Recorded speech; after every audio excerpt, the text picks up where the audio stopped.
Last week on Dynasty Diaries, we witnessed an epic showdown between number 1 ranked LSU and the number 10 ranked Alabama in Tuscaloosa. It was an incredible game with playoff implications on the line, and it delivered everything we hoped for. This week, the stakes are just as high as we dive into the Big Ten Championship featuring number 2 ranked Notre Dame and my number 3 ranked Michigan Wolverines. Let's get into the action.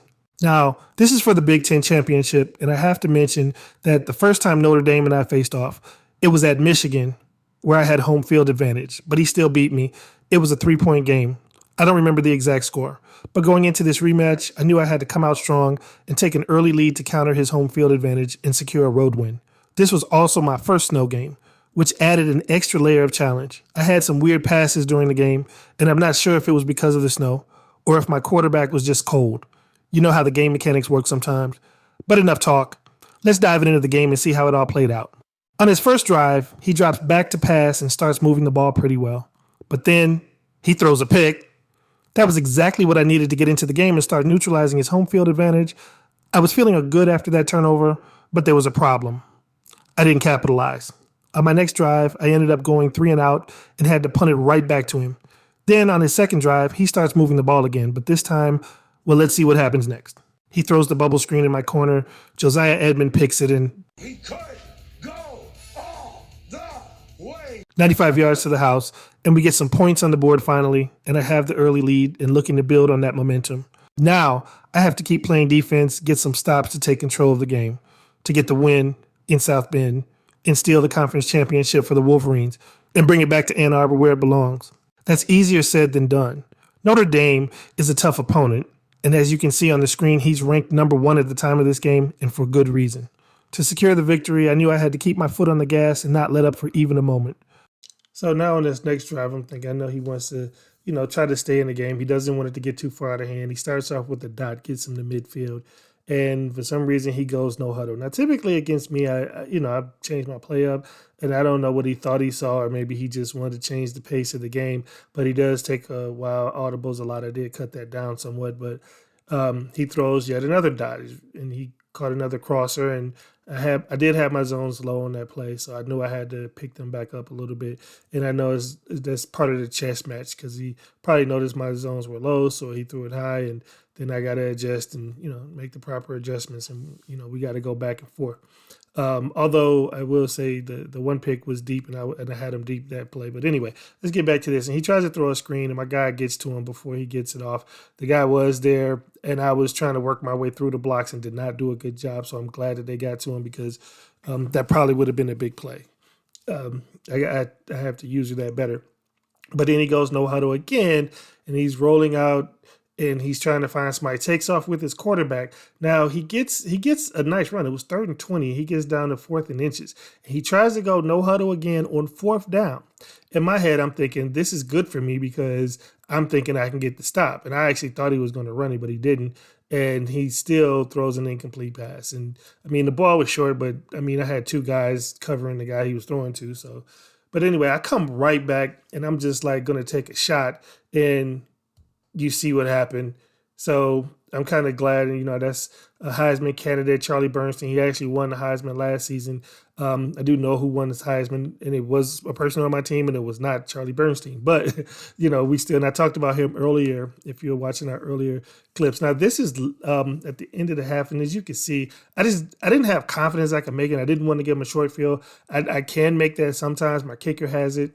And then turns around, and fortunately I did punt it and pushed him back a little bit, and then he gets this and he misses it. So if I would have missed it, he probably would have been a little bit closer. But then again, if I would have made it, he would have been in a similar situation. But we'll never know. But I'm just glad he missed that because going into the half, it kind of helps me out.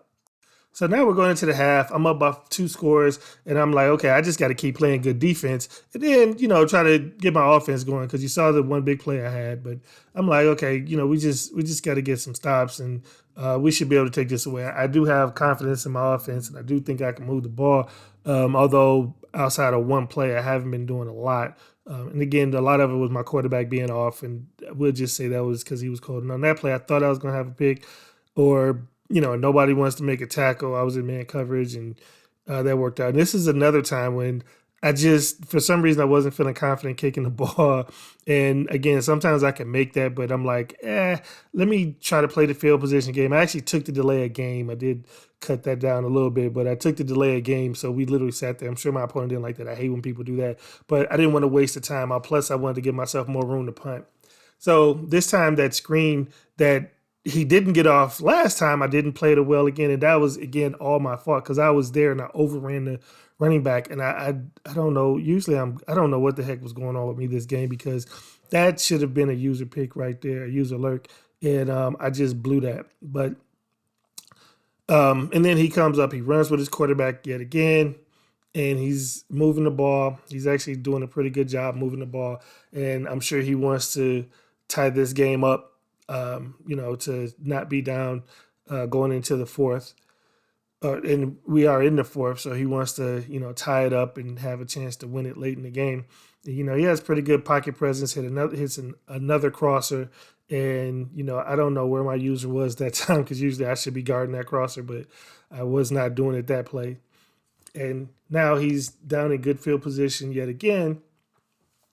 And, my pressure came, got a blitz. I don't blitz often because the guy who did get the Heisman was a defensive end. He actually broke the record for sacks. He has 26 on the season.